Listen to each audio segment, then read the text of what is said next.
Welcome to সাইবন। সাইবনের ভুবনে আপনাদেরকে স্বাগতম। আমি আপনাদেরকে আজকে দেখাবো সাইবন ক্যাফে সফটওয়্যারটি কিভাবে ব্যবহার করতে হয়।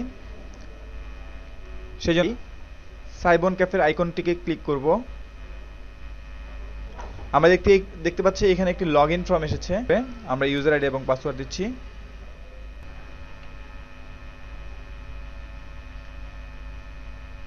ওপেন হলো। দেন এখানে আমরা দেখতে পাচ্ছি একটি মেনু দেখা যাচ্ছে, file, entry, view, report, calculator, exit, window. মূলত এই মেনুগুলোর মধ্যেই সবগুলো কাজ অন্তর্ভুক্ত রয়েছে। আমরা প্রথমে দেখি ফাইল মেনুতে কি কি আছে। ফাইল মেনুতে রয়েছে heading, user details, folder location, database backup, change password, exit. দেখি আমরা হেডিংটাতে কি আছে। হেডিংয়ে দেখতে পাচ্ছি সফটওয়্যারের নাম মানে কোম্পানির নাম রয়েছে। তারপর রয়েছে ইউজার ডিটেলস, এই ইউজার আইডিটা বসিয়েছি এবং পাসওয়ার্ডটা বসিয়েছি। সেই ইউজার আইডিটা হচ্ছে এই নেমটি। তো অ্যাডমিন ইচ্ছে করলে সেখানে যে কোনো ইউজারকে এখানে দেখতে পাবে, অথবা অ্যাডমিন ইচ্ছে করলে এখানে নতুন কোনো ইউজার অ্যাড করে দিতে পারবে, অথবা অ্যাডমিন ইচ্ছে করলে এখান থেকে নতুন কোনো ইউজার ডিলিটও করে দিতে পারবে। তারপর আমরা দেখতে পাচ্ছি এখানে ফোল্ডার লোকেশন, তার মানে সফটওয়্যারটি কোথায় রাখা হবে এবং এর ব্যাকআপ ফাইল কোথায় সেভ হবে সেটার একটা লোকেশন দেখা যাচ্ছে এখানে। তারপর আমরা দেখতে পাচ্ছি ডাটাবেস ব্যাকআপ নামক একটি অপশন। ডাটাবেস ব্যাকআপে যখন আমরা ক্লিক করব তখন দেখতে পাচ্ছি ডাটাবেস ব্যাকআপ একটি ফর্ম এসেছে। তো এখানে যদি আমরা রান ব্যাকআপে ক্লিক করি তাহলে মূলত ডাটাগুলো ব্যাকআপ মানে সেভ হয়ে যাবে। যে কোনো সময় আমি ইচ্ছে করলে এখান থেকে ডাটাগুলো ব্যাকআপ নিতে পারি। তারপর আমরা দেখতে পাচ্ছি এখানে একটি অপশন চেঞ্জ পাসওয়ার্ড নামক একটি অপশন রয়েছে। তো এটাতে যদি ক্লিক করি তাহলে ইউজার তার পাসওয়ার্ডটি এখানে চেঞ্জ করতে পারবে, দেন সেভ করলে সেভ হয়ে যাবে। তারপর আমরা দেখতে পাচ্ছি এন্ট্রি নামক একটি অপশন রয়েছে এখানে। যদি আমরা এন্ট্রিতে ক্লিক করি তাহলে দেখতে পাচ্ছি এখানে তিনটি অপশন রয়েছে, first entry, browsing cost, earn cost.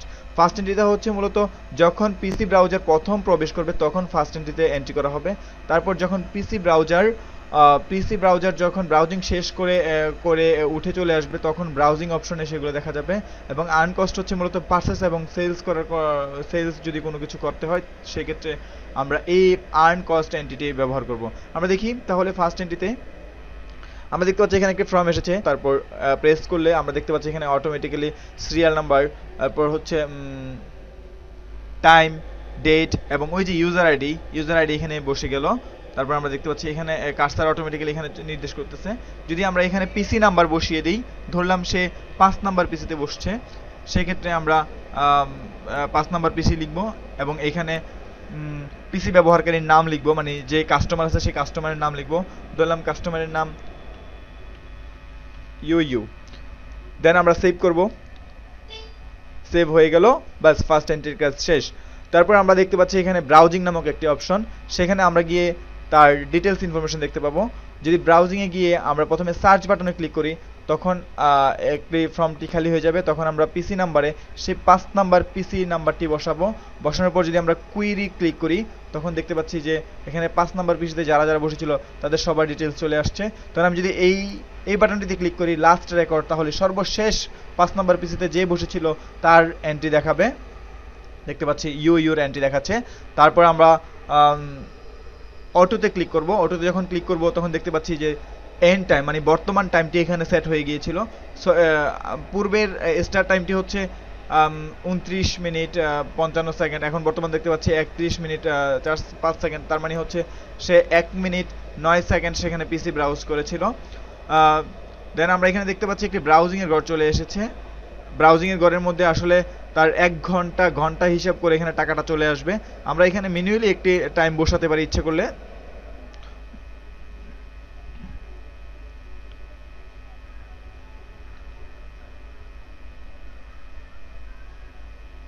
Manually একটি টাইম বসালাম। এখন আমি যদি ম্যানুয়ালিতে ক্লিক করি তাহলে দেখতে পাচ্ছি এখানে একটি ওর 1 ঘন্টা 20 মিনিটের পে এখানে চলে এসেছে। 27 টাকা অটোমেটিক্যালি এখানে সেট হয়ে গিয়েছে, মানে ঘন্টা 20 টাকা হিসাব করে এখানে এটা ক্যালকুলেশন করা হয়েছে, যার কারণে এখানে 27 টাকা দেখাচ্ছে। তার মানে 1 ঘন্টা 20 মিনিটের বিল হচ্ছে 27 টাকা, সেটা এখানে শো করতেছে। যদি কাস্টমার অন্য কোনো ফ্যাসিলিটি বুক করে থাকে, যেমন জেনারেটর কস্ট যদি এক্সট্রা থাকে, অথবা প্রিন্টিং কস্ট যদি তার এক্সট্রা থাকে, অথবা তার হেডফোন কস্ট যদি থাকে, অথবা যদি স্ক্যানিং করে থাকে, তো সেই ক্ষেত্রে এগুলো বসিয়ে দিলে সেই এগুলো অটোমেটিক্যালি যোগ হয়ে যাবে। আমরা দেখতে পাচ্ছি এখানে টোটাল বিল 52 টাকা হয়েছে। এখন যদি অ্যাডমিন ইচ্ছে করে তাহলে তাকে ডিসকাউন্ট দিতে পারে, যে আপনি এখানে দেখা যাচ্ছে অটোমেটিক্যালি এখানে শো করতেছে 50 টাকা তার পেয়েবলের পরিমাণ। যদি সে এখানে 50 টাকা, সে ইচ্ছে করলে 50 টাকা পেও করে দিতে পারে, অথবা যদি সে 50 টাকা পে না করে 40 টাকা পে করে, সেক্ষেত্রে তার এখানে বকেয়া টাকাটা শো করবে, ডিউ টাকার পরিমাণ শো করবে। তারপর আমরা সেভ বাটনে ক্লিক করলে সেভ হয়ে গেল। ওকে, ব্রাউজিং এর এন্ট্রি শেষ। তারপর আমরা দেখতে পাচ্ছি এখানে আরেকটি রয়েছে আর্ন কস্ট এন্ট্রি। সেখানে ইচ্ছে করলে আমরা আর্ন অথবা কস্টের ডাটাগুলো এন্ট্রি করতে পারি। আর্ন কস্ট এন্ট্রির জন্য আমরা প্রথমে আর্ন কস্ট ফর্মটিতে অপশনটিতে ক্লিক করব। তাহলে আমরা এখানে দেখতে পাচ্ছি আর্ন কস্টের একটি ফর্ম এসেছে। তো সেক্ষেত্রে আমরা প্রথমে প্লাস বাটনে ক্লিক করব। তাহলে এখানে দেখতে পাচ্ছি আগে 17 নম্বর সিরিয়াল ছিল, এখন 18 নম্বর সিরিয়াল হয়েছে। তো যদি অ্যাডমিন সেলস করতে চায় তাহলে সেলস বাটনে ক্লিক করবে, সেলস অপশনটি বেছে নেবে এবং এন্টার প্রেস করলে তখন কিন্তু সেলস আইটেমের নাম চলে এসেছে। তো সেখানে সে আইটেমের নাম এন্ট্রি করতে পারে। ধরলাম সে মেমোরি কার্ড সেলস করবে, আমরা এটা লিখে দিলাম। তারপর সেলসের অ্যামাউন্টের পরিমাণটা সে লিখে দিল। একটি মেমোরি কার্ড বিক্রি করলো 250 টাকা। তারপর যদি সে সেভ দেয় তাহলে সেভ হয়ে গেল। আমরা এখানে দেখতে পাচ্ছি one record applied and save হয়েছে। ঠিক তেমনিভাবে যদি কোনো কিছু ক্রয় করতে চায় তাহলে সেক্ষেত্রে একইভাবে বাটন প্রেস করবে। তারপর এখান থেকে পারচেজ অপশনটি বেছে নেবে। তারপর এন্টার প্রেস করলে পারচেজের নেম চলে আসবে। তখন যদি সে কোনো কিছু পারচেজ করতে চায়, যেমন সিডি পাইকারি হিসেবে কিনতে যাচ্ছে, সে 300 টাকার সিডি ক্রয় করলো, দেন ওকে সেম আগের মতোই সেভ করে ফেললো, সেভ হয়ে গেল। হ্যাঁ, যদি এখন ইচ্ছে করে তাহলে এখানে আরেকটা জিনিস বলে রাখি যে এখানে আমরা একটু এখন আমরা এন্ট্রি করেছিলাম যে পারচেজ এবং সেলসের ক্ষেত্রে যখন আমি পারচেজ করলাম তখন এখানে কিন্তু একটা আইটেমের নাম চলে আসছে। এখানে কিন্তু আইটেমের নেমটা বারবার লিখতে হবে না, যদি কোনোটা একবার লেখা হয়ে থাকে সেক্ষেত্রে পরবর্তীতে আর লিখতে হবে না। যেমন পারচেজের ক্ষেত্রে আমরা একটু আগে মেমোরি কার্ড ক্রয় করেছিলাম, যদি আমি এখানে F9 দেই তাহলে কিন্তু ওই লিস্টগুলো এখানে শো করবে। সরি, আমরা সিডি ক্রয় করেছিলাম, এখানে সিডির লিস্টটা নামটা দেখা যাচ্ছে। তো আমরা এখানে যদি ওকে ক্লিক করি তাহলে সিডি নামটা অটোমেটিক্যালি বসে যাবে। ঠিক তেমনি সেলসের ক্ষেত্রেও একই রকম, যদি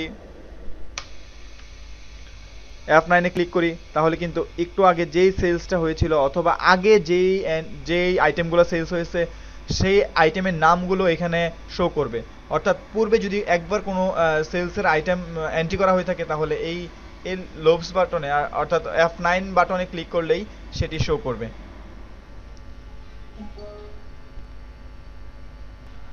তারপর আমরা এখানে দেখতে পাচ্ছি ভিউ একটি মেনু রয়েছে। ভিউ মেনুতে যখন আমরা ক্লিক করব তখন দেখতে পাচ্ছি এখানে প্রফিট এবং কাস্টমার এই দুইটি অপশন রয়েছে। যদি আমরা এখানে কাস্টমার ইনফরমেশনে যাই এবং এখানে যদি আমি কাস্টমারের নেম লিখে সার্চ করি তাহলে কিন্তু ইওর পুরো ডিটেলস ইনফরমেশন এখানে চলে এসেছে।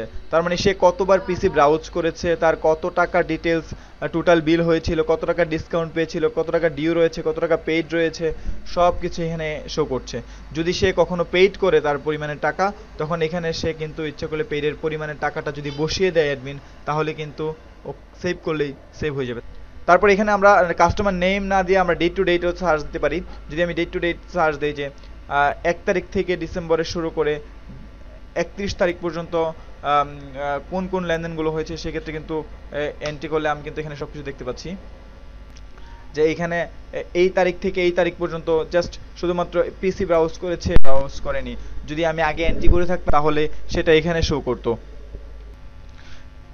সেখানে আরেকটি জিনিস রয়েছে, আমি যদি পেইড বাটনে অথবা ডিউর কলামে গিয়ে রাইট বাটন ক্লিক করি তাহলে কিন্তু আমরা এখানে ক্যালকুলেটর দেখতে পাচ্ছি। এখানে কিন্তু আমি ইচ্ছে করলে এখানে ক্যালকুলেটরটি আমি ইউজ করতে পারি। সেক্ষেত্রে আমাকে অন করে প্রথমে ক্যালকুলেটরটি ইউজ করতে হবে। তাছাড়া এখানে আমরা কিন্তু স্পেসিফিক ডেট দিয়ে আমরা সার্চ করতে পারি। স্পেসিফিক ডেট ধরি আমরা আজকের ডেট দিয়ে সার্চ করতে যাচ্ছি, এন্টার করলাম, দেখা যাচ্ছে আজকে ডেটের এন্ট্রিগুলো এখানে শো করছে। তার মানে এখানে আমি আবার পিসি নাম্বার দিয়েও ইচ্ছে করলে সার্চ করতে পারি।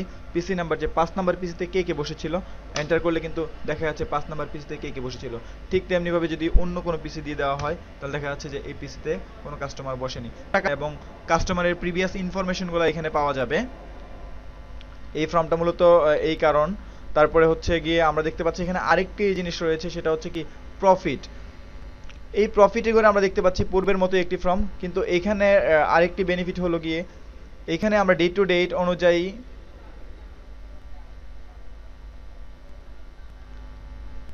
টোটাল আর্ন, কস্ট, ব্রাউজিং বাবদ কস্ট এবং টোটাল কারেন্ট ক্যাশ বর্তমানে কত আছে এবং কাস্টমারদের কাছে কত টাকা টোটাল বকে আছে সব কিছুই কিন্তু এই ফর্মে আমরা দেখতে পাচ্ছি।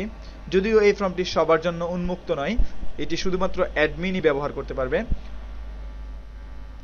এখানে স্পেসিফিক ডেট দিয়ে অ্যাডমিন সার্চ করতে পারে যে ওই ডেটে ওর কত টাকা আয় হয়েছে এবং কত টাকা ব্যয় হয়েছে এবং ওই ডেটে কত টাকা কাস্টমার কাছে বাকি রয়েছে।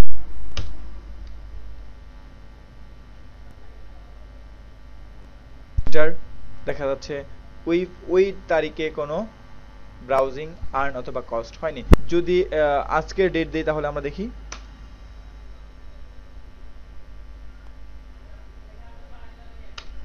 দেখা যাচ্ছে আজকে আর্ন হয়েছে 250 টাকা, কস্ট হয়েছে 300 টাকা, ব্রাউজিং বাবদ ইনকাম হয়েছে 10 টাকা। তার মানে টোটাল তার কারেন্ট পরিমাণ কাস্টমারদের কাছে বাকির পরিমাণ রয়েছে 10 টাকা দেখতে পাচ্ছি আমরা। তারপর এখানে আমরা আরেকটি মেনু দেখতে পাচ্ছি, রিপোর্ট মেনুতে যখন আমরা ক্লিক করব তখন আমরা এখানে তিনটি অপশন দেখাচ্ছে, daily report, user report, admin query. যদিও এই সবগুলো অপশন কিন্তু অ্যাকচুয়ালি সকল ইউজাররা দেখতে পাবে না। এখানে কিছু কিছু অপশন রয়েছে যেগুলো শুধুমাত্র অ্যাডমিন দেখতে পারবে, সবাই দেখতে পাবে না। যেমন সাইবার ক্যাফের মালিক ইচ্ছে করলে মালিকদের জন্য এক্সট্রা লগইন এবং পাসওয়ার্ড রয়েছে। যদি সেই লগইন এবং পাসওয়ার্ড দিয়ে সে ওপেন করে তাহলে শুধুমাত্র সেই কিছু কিছু জিনিস দেখতে পাবে যেগুলো সব ইউজারের জন্য উন্মুক্ত থাকবে না। তাহলে আমরা দেখি রিপোর্ট মেনুর কাজটি। রিপোর্টে ক্লিক করলাম, ডেইলি রিপোর্টে ক্লিক করলাম। তো এখানে যদি এখানে আমরা আজকে ডেটটি এন্ট্রি করলাম এবং যদি আমরা এন্টার করি তাহলে দেখতে পাচ্ছি যে আজকে যা যা লেনদেন হয়েছে তার পরিমাণ এখানে দেখা যাচ্ছে। যে এক্সপেন্স পারচেজ হয়েছে সিডি 300 টাকার এবং সেল হয়েছে মেমোরি কার্ড 250 টাকা। এখানে টোটালের পরিমাণও শো করছে। আমরা এইভাবে ডেইলি রিপোর্টটা এখান থেকে দেখতে পারি। এখন ইচ্ছে করলে কিন্তু আমি এখান থেকে পিডিএফ আকারে এটা সেভও করে নিতে পারি। সেই জন্য আমাদেরকে এখানে ফাইলে গিয়ে জেনারেট বাই ফাইলে গিয়ে পিডিএফ ফরম্যাটে দিলে তখন কিন্তু সেভ করলে এটা পিডিএফ আকারে সেভ হয়ে যাবে। এখানে দেখতে পাচ্ছি রিপোর্টের মধ্যে আরেকটি অপশন রয়েছে, সেটি হচ্ছে ইউজার রিপোর্ট। ইউজার রিপোর্টে যদি আমরা ক্লিক করি তাহলে কিন্তু এটা কিন্তু অ্যাডমিনের জন্য বরাদ্দ। অ্যাডমিন যে কোনো ইউজারের নেম এবং তারিখ দিয়ে ওই অ্যাডমিনের ওই ইউজারের লেনদেনের প্রকৃতি সম্পর্কে জানতে পারবে। যেমন অ্যাডমিন যদি ইচ্ছে করে তাহলে এখানে ইউজার আইডিটি বসিয়ে যদি অ্যাডমিন একটি ডেট থেকে আরেকটি ডেট পর্যন্ত সার্চ করে থাকে তাহলে কিন্তু সে ওই ইউজারের পুরো ডিটেলস ইনফরমেশন সে দেখতে পাবে। মানে ওই ইউজার থাকাকালীন কত টাকা কেনা হয়েছে, কত টাকার পারচেস করা হয়েছে এবং কত টাকা সেলস করা হয়েছে এবং কত টাকা ব্রাউজিং বাবদ ইনকাম হয়েছে সবকিছুই সেই ইনফরমেশন এখানে রাখতে পারবে। অ্যাডমিন কুয়েরি, এই কুয়েরিটা মূলত অ্যাডমিনের জন্য, মানে এটা সবার জন্য উন্মুক্ত থাকবে না। এটা শুধুমাত্র যিনি সাইবার ক্যাফের অ্যাডমিন থাকবে শুধু সেই এটা দেখতে পাবে। সাইবার ক্যাফের অ্যাডমিন যে কোনো কিছু দিয়ে সার্চ করতে পারবে। যেমন অ্যাডমিন যদি ইচ্ছে করে তাহলে সিরিয়াল নাম্বার অনুযায়ী সার্চ করতে পারবে। আমরা একটু আগে দেখেছিলাম যে যখন আমরা যে কোনো এন্ট্রি করেছি, যেমন ফার্স্ট এন্ট্রি অথবা ইনকাম, কস্ট আর্ন এন্ট্রি, সেখানে কিন্তু একটা সিরিয়াল নাম্বার ছিল। ওই সিরিয়াল নাম্বার দিয়ে সে ইচ্ছে করলে অ্যাডমিন সার্চ করতে পারে। তারপর ইচ্ছে করলে সে পিসি নাম্বার থেকে সার্চ করতে পারে যে 5 নাম্বার পিসিতে এই ডেট থেকে নির্দিষ্ট একটি ডেট থেকে ওই ডেট পর্যন্ত কে বসেছিল এখানে কিন্তু শো করতেছে, দেখতে পাচ্ছি আমরা এখানে শো করছে যে ওই ডেট থেকে, তার মানে হচ্ছে এই যে 9 তারিখ থেকে 9 তারিখ, এখানে মাত্র একটি ডেট দিয়েছি আমি যার কারণে একটি ডেটের দেখিয়েছে। কারণ তাছাড়া আজকের আমাদের এই টিউটোরিয়ালে শুধুমাত্র একটি এন্ট্রি করেছি।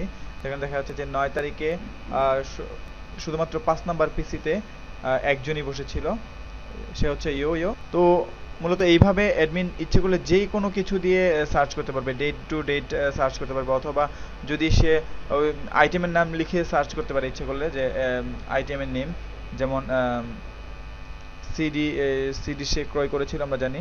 আমরা যদি ডেট টু ডেট একটি বসিয়ে দিই যে ওই ডেট থেকে ওই ডেট পর্যন্ত সে কি কি কতবার কতগুলো সিডি ক্রয় করা হয়েছে এবং কতবার বিক্রি করা হয়েছে সেগুলো কিন্তু আমরা এখানে দেখতে পাবো ইচ্ছে করলে। মানে অ্যাডমিন কিন্তু ইচ্ছে করলে যে কোনো সময় যে কোনো কোয়েরি এখান থেকে করতে পারবে। এটি হচ্ছে অ্যাডমিনের জন্য, অ্যাডমিনের কাছে সীমাবদ্ধ থাকবে, এটি কাউকে অন্য কেউ এটা ব্যবহার করতে পারবে না। তারপর আমরা এখানে আরেকটি মেনু দেখতে পাচ্ছি ক্যালকুলেটর। ক্যালকুলেটর ক্লিক করলে এখানে ক্যালকুলেটর টি শো করছে, ইচ্ছা করলে ক্যালকুলেটরটি আমরা ব্যবহার করতে পারি। এভাবেই মূলত আমরা একটি সাইবার ক্যাফের দৈনন্দিন হিসাব নিকাশ সাইবন ক্যাফের মাধ্যমে খুব সহজেই রাখতে পারি, এবং এখান থেকে আমরা সাইবন গ্রাহকের চাহিদা সম্পন্ন যে কোনো ধরনের সফটওয়্যার তৈরি করে থাকে। তাদের ডিজাইন এবং তাদের লোগো অনুযায়ী যে কোনো ধরনের ডিজাইন সাইবন আপনাদেরকে দেওয়ার জন্য প্রস্তুত থাকে। আপনারা যদি কেউ কোনো সফটওয়্যারের জন্য চান সেই জন্য যোগাযোগ করতে হবে 0167200829 অথবা আপনারা যোগাযোগ করতে পারেন 0185300715। থ্যাংক ইউ লিসেনার, আপনাদেরকে ধন্যবাদ।